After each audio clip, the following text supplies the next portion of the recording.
Osama bin Laden and his followers were bent on destruction well before 9/11. News Channel 5's John Shaman spoke with the family, trying to move past a different act of terrorism more than a decade ago. Al Scott is apologizing. This successful Indian River County citrus and cattleman is thumbing through volumes of family pictures. However, the only one he can find of his son-in-law, Ronald Scott Owens, watches over his den. But that doesn't take away from the love and admiration he has for him. He was an avid ball player, baseball player. Owens was a Vero Beach High School grad who joined the Navy in 1998.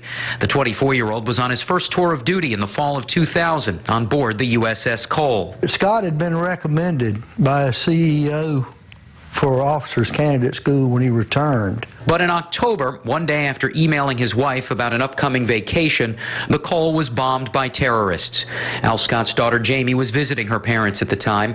They received a visit from 2 naval officers that night saying Scott was missing. The next day, they were back and they affirmed that, he had been killed.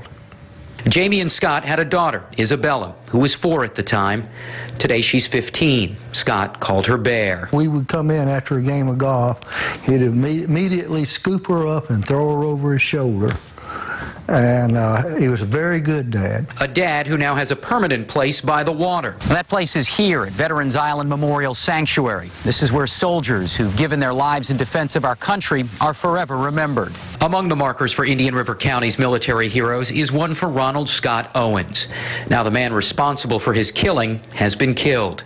Scott's mother-in-law Donna is traveling, but Facebooked, "Ding dong, the witch is dead." Thank God it's finally over. It's done, It gives you somewhat of a little bit of a closure. Al Scott says they've never felt forgotten, but hopes that one day actual bombers of the USS Cole will face justice. Live at the Stewart Newsroom, John Shademan, WPTV, News Channel 5.